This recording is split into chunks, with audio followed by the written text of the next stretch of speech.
بزرگان محترم اور برادران عزیز، ربیع الاول کا مہینہ شروع ہو چکا ہے اور یہ وہ مبارک مہینہ ہے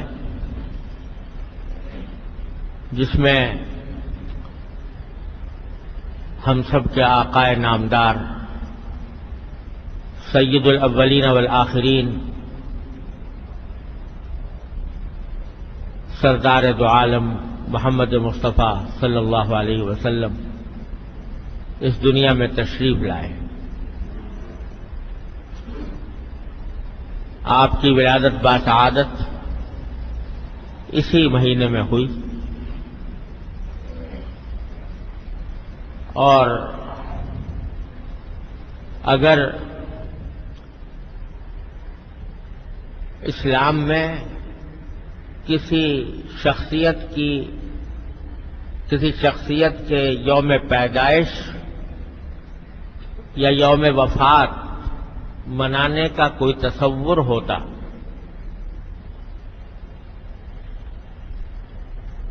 تو نبی کریم سرور دو عالم صلی اللہ علیہ وسلم کے یوم ولادت سے زیادہ کوئی اور دن اس کا مستحق نہیں تھا، کیونکہ یہ وہ دن تھا جس میں اللہ تبارک و تعالی نے انسانیت کی رہنمائی کے لیے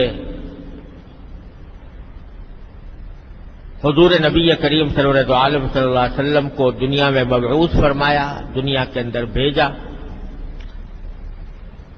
اور وہ ذات اقدس اس دنیا میں تشریف لائی جس کو ساری کائنات کی تخلیق کا مقصد کہا جائے تو غلط نہیں ہو۔ ایک روایت لوگوں کے زبان پر مشہور ہے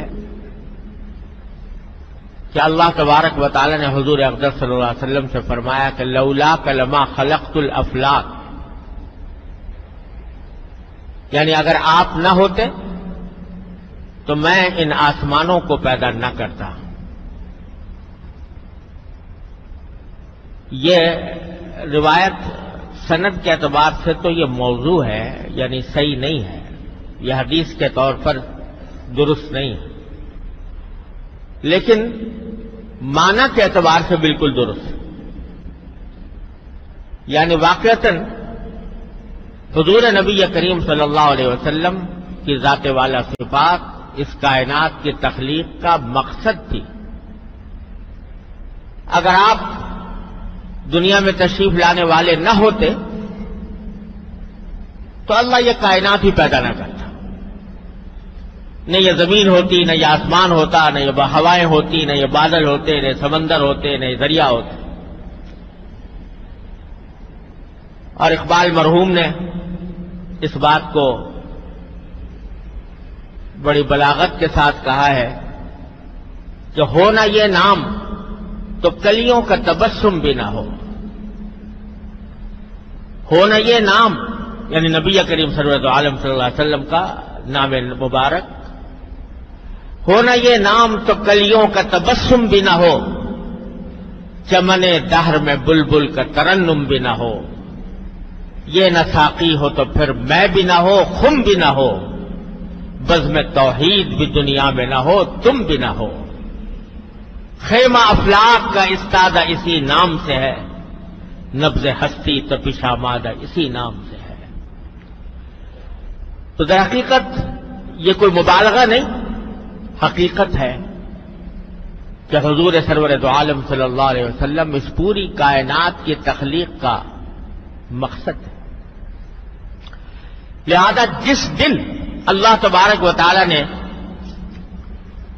آپ کو اس دنیا میں مبعوث فرمایا، وہ دن یقیناً اس کائنات کا سب سے زیادہ مقدس، سب سے زیادہ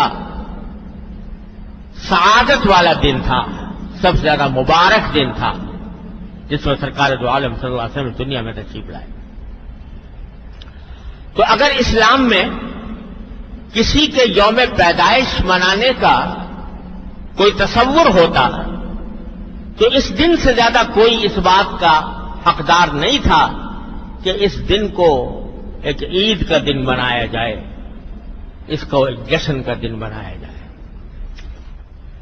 لیکن جو دین لے کر سرکار دو عالم صلی اللہ علیہ وسلم تشریف لائے اور جس دین کی آپ نے ہمیں تعلیم و تبلیغ فرمائی، وہ دنیا سے نرالا دین ہے، وہ سارے مذہبوں سے نرالا مذہب ہے۔ اس میں اللہ تبارک و تعالی نے حضور اقدس صلی اللہ علیہ وسلم کے حوالے سے اور آپ کے ذریعے ہمیں جو تعلیمات عطا فرمائی ہیں وہ یہ ہے کہ رسمی طور پر دن منانے سے کچھ نہیں ہوتا۔ کسی کا یوم پیدائش منا لو، کسی کا یوم وفات منا لو، اس کے اوپر جشن کر لو، اس کی یاد میں چراغاں کر لو، اس سے کچھ نہیں ہوتا۔ اصل بات یہ ہے کہ جو پیغام وہ لے کر تشریف لائے تھے، جو تعلیم انہوں نے دی تھی اور جو ہدایات انہوں نے عطا فرمائی تھی، ان پر کتنا عمل کر رہے ہیں۔ ہمارا سارا دین ہمیں یہ سکھاتا ہے کہ رسمی طور پر دن منانے سے کچھ نہیں ہوتا، رسمی طور پر کوئی کارروائی کر دینے کی کوئی حقیقت نہیں۔ اصل بات یہ ہے کہ اس روح کو دیکھو، اس پیغام کو دیکھو جو سرکار دو عالم صلی اللہ علیہ وسلم لے کر تشریف لائے۔ یہی وجہ ہے کہ آپ دیکھیں گے کہ یوں تو ہر مذہب کے اندر کوئی نہ کوئی عید کا دن ہوتا ہے، کوئی جشن کا دن ہوتا ہے، تہوار منایا جاتا ہے، اسلام میں بھی ہے۔ لیکن اسلام نے سارے مذہبوں سے ہٹ کر، سارے ادیان سے ہٹ کر 2 دن مقرر فرمائے ہیں عید کے، جشن منانے کے، تہوار منانے۔ ایک عید الفطر اور ایک عید الاضحیٰ۔ اگر آپ غور کریں تو دونوں دن ایسے ہیں کہ کسی خاص تاریخی واقعے کی یاد میں مقرر نہیں کیے گئے۔ یکم شوال کو عید الفطر منائی جاتی ہے، تو ایسا نہیں ہے کہ یکم شوال میں کوئی خاص واقعہ پیش آیا تھا، کوئی آدمی، کوئی شخصیت پیدا ہوئی تھی، کہ کسی کا انتقال ہوا تھا، یا کوئی خاص تاریخی واقعہ پیش آیا تھا، اس پر عید الفطر کا دن منایا جاتا ہو، ایسا نہیں۔ یکم شوال میں کوئی خاص تاریخی واقعہ ایسا پیش نہیں آیا۔ عید الاضحیٰ ہے، وہ 10 ذوالحجہ کو منائی جاتی ہے۔ 10 ذوالحجہ کو نہ کسی کا یوم پیدائش ہے، نہ کسی کا یوم وفات ہے، نہ کوئی اور خاص تاریخی واقعہ اس سے وابستہ ہے۔ اگرچہ ان دنوں میں جو قربانی کی جاتی ہے وہ حضرت ابراہیم خلیل اللہ علیہ السلام کی سنت ہے۔ بھائی ذرا اس کو رہنے ہی دے۔ وہ حضرت ابراہیم خلیل اللہ علیہ السلام کی سنت ہے، اور حضرت ابراہیم خلیل اللہ علیہ السلام نے اپنے بیٹے کی قربانی دی تھی۔ اللہ تبارک و تعالی نے اس کو ایک سنت اور ایک عبادت بنا دیا۔ لیکن ایسا نہیں ہے کہ حضرت ابراہیم نے اپنے بیٹے کی قربانی 10 ذوالحجہ کو دی ہو، 10 ذوالحجہ کی تاریخ میں دی ہو، ایسا نہیں ہے۔ خدا جانے کون سے دن دی تھی معلوم نہیں، کیا تاریخ تھی یہ معلوم نہیں۔ تو لہذا 10 ذوالحجہ کو جو عید الاضحیٰ منائی جاتی ہے، قربانی کی جاتی ہے، وہ بے شک ان کی سنت ضرور ہے، لیکن ایسا نہیں ہے کہ ابراہیم علیہ السلام کی قربانی بھی اسی دن ہوئی ہو۔ اللہ ہی جانے کون سے دن ہوئی تھی، کسی کو نہیں پتا۔ اس لیے نہیں کہا جا سکتا کہ یہ 10 ذوالحجہ کی تاریخ جو مقرر کی گئی ہے وہ اس خاص واقعے کی وجہ سے مقرر کی گئی۔ تو اسلام میں 2 عیدیں ہیں، اور دونوں ایسی ہیں کہ ان میں سے کوئی بھی کسی خاص تاریخی واقعے سے وابستہ نہیں۔ اس کے بجائے کس موقع پر 2 عیدیں رکھی گئی ہیں؟ وہ پہلی عید یعنی عید الفطر اس وقت ہے جبکہ مسلمان ایک بڑی عظیم عبادت کی تکمیل کر کے فارغ ہوتے ہیں۔ یکم شوال کب آتی ہے؟ جب رمضان کا پورا مہینہ گزر گیا، رمضان کے مہینے میں مسلمانوں نے روزے رکھے، راتوں کو تراویحاں پڑھی، اللہ تبارک و تعالیٰ کے حضور دعائیں کرتے رہے، عبادت کرتے رہے، اس موقع پر اس کی تکمیل پر عید الفطر۔ سبق یہ دیا جا رہا ہے کہ محض ماضی کے واقعات پر خوش ہونے اور اس کے اوپر فخر کرنے کے بجائے تم دیکھو تم کیا کر رہے ہو۔ تم نے اگر رمضان کے روزے رکھے ہیں، اللہ تعالیٰ کی عبادت کی ہے، اللہ تعالیٰ کے حضور سجدہ ریز ہوئے ہو، تو بے شک تمہیں عید الفطر منانے کا حق ہے۔ عید الاضحیٰ اس موقع پر ہوتی ہے جب دوسری عظیم الشان عبادت کی تکمیل مسلمان کرتے ہیں، یعنی حج کی عبادت۔ 9 ذی الحجہ کو حج ہوتا ہے اور 10 ذی الحجہ کو عید الاضحیٰ منائی جاتی ہے۔ تو دونوں عیدیں ایسے موقع پر رکھی گئی ہیں جو کسی خاص تاریخی واقعے کی یاد میں نہیں، بلکہ ہر سال ان تاریخوں میں مسلمان 2 عظیم الشان عبادتوں کی تکمیل کرتے ہیں۔ تو سبق یہ دیا جا رہا ہے کہ دوسری قومیں تو عید مناتی ہے یا جشن مناتی ہے، وہ اپنے کسی تاریخی واقعے کی بنا پر بناتی ہے۔ کرسمس ہے عیسائیوں کی، وہ کہتے ہیں 25 دسمبر کو حضرت عیسیٰ علیہ السلام پیدا ہوئے تھے، ان کی یادگار میں 25 دسمبر کرسمس منائی جاتی ہے۔ حالانکہ تاریخی طور پر یہ بات ثابت نہیں ہے کہ 25 دسمبر کو ولادت ہوئی تھی حضرت عیسیٰ علیہ السلام۔ تاریخی اعتبار سے اس میں بہت کلام ہے، لیکن اگر بالفرض ہو بھی تو انہوں نے اس کو یوم پیدائش کو اپنے لیے عید بنا دیا۔ یہ جو یہودیوں کی عید ہوتی ہے، عید فطر، یہ اس دن کے اعتبار سے منائی جاتی ہے جب موسیٰ علیہ السلام کا لشکر پار ہو گیا تھا اور فرعون غرق ہو گیا تھا۔ اس تاریخی واقعے کی یاد میں وہ عید مناتے ہیں۔ تو جتنے مذاہب ہیں ان سب میں دیکھو تو وہ تاریخی واقعات جو اپنے ہمارے اکابر بزرگوں نے کوئی بات کی تھی، اس بات کی یاد میں وہ عید مناتے ہیں، جشن مناتے ہیں۔ وہ سارے مذاہب کا یہ حال ہے۔ لیکن اللہ تعالیٰ نے ہمیں جو دی ہے وہ کہا کہ نہیں، دوسرے لوگ تو اپنے ماضی کو دیکھتے ہیں اور بزرگوں کے کارناموں پر اپنے فخر کرتے ہیں، لیکن اے مسلمانوں، تمہارا کام یہ ہے کہ تم خود اپنے عمل کو دیکھو اور اپنے عمل کو دیکھ کر پھر اگر باقی تم اللہ تبارک و تعالیٰ کی عبادت کر رہے ہو تو پھر بے شک خوشی مناؤ۔ وہ جو اقبال نے کہا کہ تھے تو آبا وہ تمہارے ہی مگر تم کیا ہو، تھے تو آبا وہ تمہارے ہی مگر تم کیا ہو، ہاتھ پر ہاتھ دھرے منتظر فردا ہو۔ یہ تعلیم اسلام نے ہمیں دی ہے۔ تو اگر یوم پیدائش منانے کا کوئی تصور اسلام میں ہوتا تو سرکار دو عالم صلی اللہ علیہ وسلم کی یوم پیدائش سے بڑھ کر کوئی دن ایسا نہیں تھا جو اس کا مستحق ہوتا۔ لیکن چونکہ تصور یہ نہیں ہے، اس واسطے حضرات صحابہ کرام کی پوری زندگی دیکھ لو رضی اللہ تعالیٰ عنہ اجمعین۔ وہ صحابہ کرام جو سرکار دو عالم صلی اللہ علیہ وسلم کے اتنے جانثار تھے کہ آپ کے منہ مبارک سے اگر تھوک بھی نکلتا تو زمین پر نہیں گرنے دیتے تھے، اپنے ہاتھ پر لے لیتے، اپنے جسم پر مل لیتے ہیں۔ ایسے عاشق، ایسے جانثار، لیکن پورے 100 سال صحابہ کرام دنیا میں زندہ رہے۔ حضور کے تشریف لے جانے کے بعد 100 سال تک کوئی نہ کوئی صحابی دنیا میں رہا۔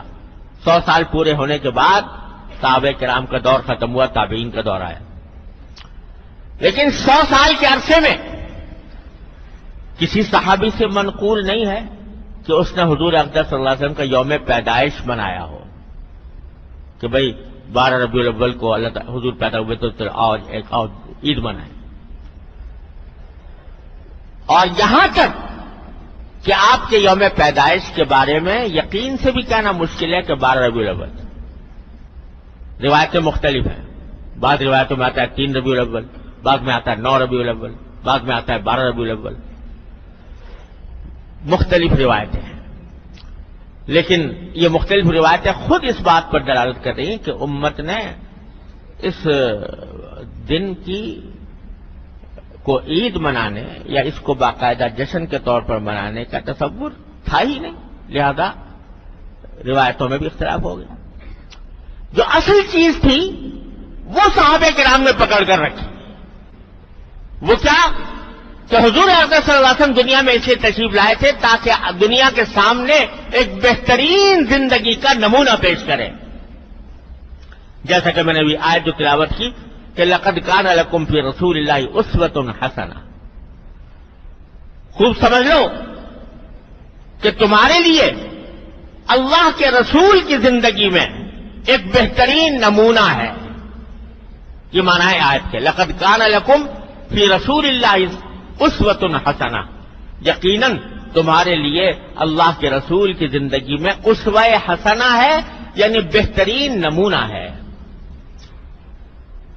اس نمونے کو دیکھو. ہم نے اس لیے بھیجا ہے سرکار دو عالم صلی اللہ علیہ وسلم کو تاکہ تم آپ کی زندگی کے نمونے کو دیکھو اور اپنی زندگی میں اس کو اپنانے کی کوشش کرو، اس کی اتباع کی کوشش کرو. یہ ہے مقصد آپ کو دنیا میں تشریف لانے کا. صحابہ کرام نے یہ حقیقت اس طرح اچھی طرح سمجھ لی تھی کہ کچھ ہو جائے لیکن سرکار دو عالم صلی اللہ علیہ وسلم کی سنت کی اتباع کو نہیں چھوڑیں گے.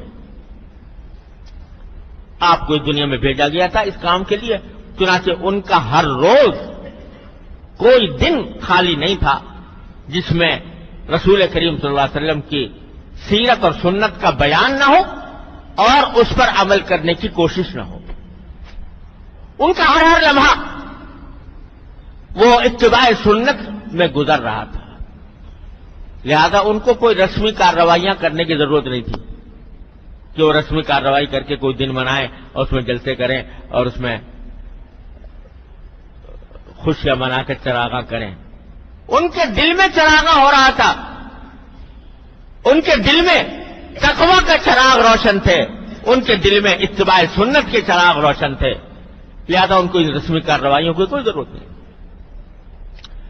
تو میرے بھائیوں اور دوستوں، میں عرض یہ کرنا چاہتا ہوں آپ سے بعد میں اور اپنے آپ سے پہلے اپنے واسطے سے آپ حضرات سے عرض کرنا چاہتا ہوں کہ ربیع الاول کا مہینہ اس لحاظ سے بڑا مبارک مہینہ ہے کہ اللہ تعالیٰ نے اس کو سرکار دو عالم صلی اللہ علیہ وسلم کے دنیا میں بھیجنے کے لیے انتخاب فرمایا. اور جب ربیع الاول کا مہینہ آتا ہے تو ہمارے ملک میں خاص طور پر جگہ جگہ، گلی گلی، محلے محلے محفلیں منعقد ہوتی ہیں. سرکار دو عالم صلی اللہ علیہ وسلم کی سیرت طیبہ بھی کا بیان بھی ہوتا ہے، جلسے بھی ہوتے ہیں، چراغاں بھی کرتے ہیں لوگ، اور نہ جانے کیا کچھ عید میلاد النبی کے نام پر کیا جاتا ہے. لیکن ہم سب کے سوچنے کی بات یہ ہے کہ یہ ہم کب سے یہ کام کرتے چلے آ رہے ہیں. سوچنے کی بات یہ ہے کہ آیا ان رسمی کارروائیوں کے بعد کیا ہماری زندگی میں کوئی تبدیلی آتی ہے؟ اتنے جلسے ہو گئے، اتنی تقریریں ہو گئیں، اتنی محفلیں منعقد ہو گئیں، اتنی نعتیں پڑھی گئیں، اتنے درود و سلام ہوئے.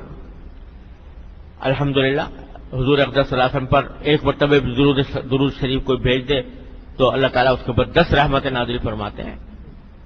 اللہ تبارک و تعالیٰ ہم سب کو توفیق عطا فرمائے.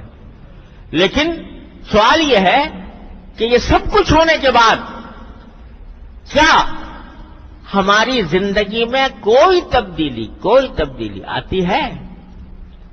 کیا ایسا ہوتا ہے کہ ان کارروائیوں سے پہلے ہم کسی سنت سے محروم تھے اور اب ان کارروائیوں کے بعد کسی سنت پر عمل کرنے کی توفیق ہو گئی؟ اگر اس سوال کا جواب ہم اپنے گریبانوں میں منہ ڈال کر دیکھیں تو بظاہر اکثر و بیشتر اس کا جواب نفی ہی میں ملے گا۔ جس ڈھب پر زندگی پہلے چل رہی تھی اب بھی چلتی ہے، پہیا جس طرح گھوم رہا تھا اب بھی گھوم رہا ہے۔ پہلے اگر سرکار دو عالم صلی اللہ علیہ وسلم کی سنتوں کی اتباع کی فکر نہیں تھی اب بھی نہیں،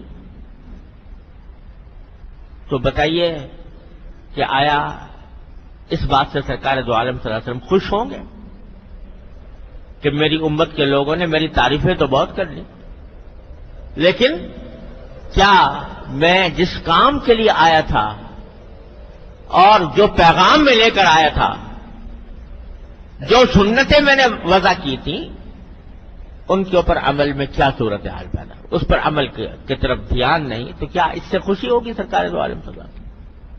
کیا آپ دنیا میں اسے تشریف لائے تھے کہ آپ کی تعریف میں قصیدے پڑھے جائیں؟ آپ کو تو پیشکش ہوئی تھی کہ اگر آپ چاہیں تو دنیا کا سارا مال و دولت آپ کے قدموں میں ڈھیر کر دیا جائے، اگر آپ چاہیں سردار بننا چاہیں تو ہم سب متفقہ طور پر آپ کو سردار بنانے کے لیے تیار ہیں، اگر آپ کو حسن و جمال کی خواہش ہے تو دنیا کا منتخب حسن و جمال آپ کی خدمت میں پیش کر دیا جائے۔ ساری پیشکش کر دی گئی تھی، مگر آپ اپنے اس پیغام سے، اپنی اس تعلیم سے باز آ جائیں۔ سرکار دو عالم صلی اللہ علیہ وسلم جواب میں کیا فرمایا تھا کہ اگر میرے ایک ہاتھ میں آفتاب اور ایک ہاتھ میں مہتاب بھی دے دو گے تو میں اپنے اس دین کی اس تبلیغ سے باز نہیں آ سکتا۔ سرکار دو عالم صلی اللہ علیہ وسلم اگر محض تعریف ہی کرانی ہوتی تو وہ اس وقت پیغام قبول کر لیتے۔ تو ہم سب کے سوچنے کی بات یہ ہے کہ آیا ان ربیع الاول کے مہینے کے آنے کے بعد ہم سرکار دو عالم صلی اللہ علیہ وسلم کی تعلیمات پر عمل میں کوئی ہمارے ترقی ہوتی ہے؟ بلکہ افسوسناک بات یہ ہے کہ حضور اقدس صلی اللہ علیہ وسلم کی سیرت طیبہ کے نام پر ہم وہ کام کرتے ہیں جو سرکار دو عالم صلی اللہ علیہ وسلم نے جن کی ممانعت فرمائی، جو ناجائز قرار دیے، جو شریعت میں ناجائز۔ سیرت النبی کا جلسہ ہو رہا ہے اور اس کے اندر نمازیں فوت ہو رہی، اس کے انتظام میں، جلسے کے انتظام میں، جلوس کے انتظام میں نمازیں جا رہی ہیں۔ وہ نماز جو بستر مرگ پر بھی معاف نہیں ہے، وہ نماز چھوٹ رہی ہے،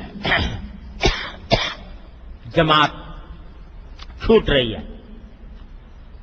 اور آج اب تو یہ ہونے لگا ہے کہ مخلوط مرد و عورت کی ملی جلی نشستیں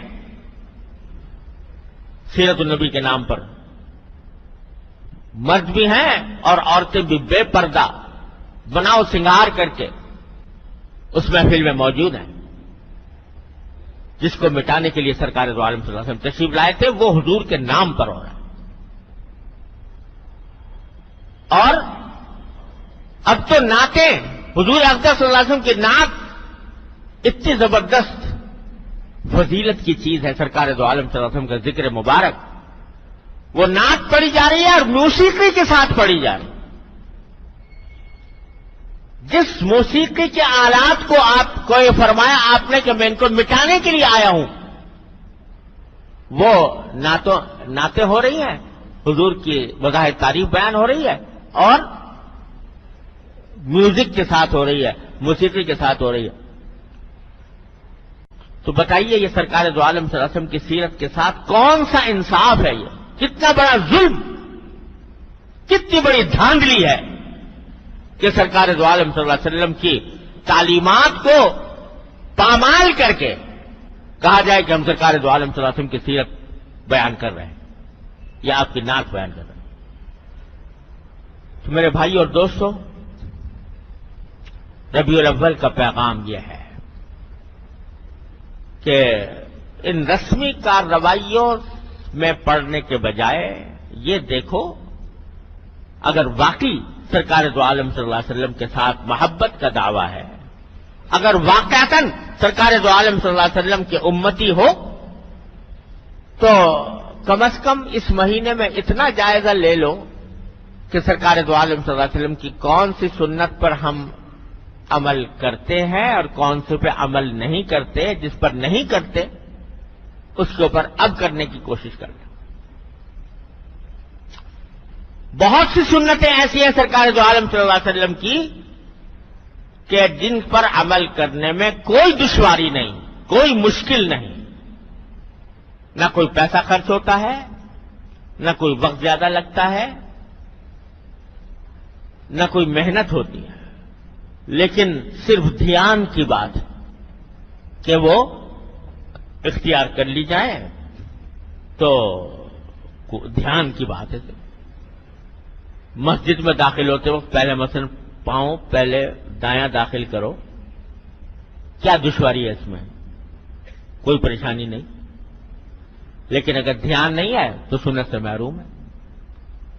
پانی اگر 3 سانس میں پی لو سرکار دو عالم صلی اللہ علیہ وسلم کی سنت میں سے مطابق، اور بیٹھ کر پی لو تو کیا دشواری ہے، کیا پریشانی ہے؟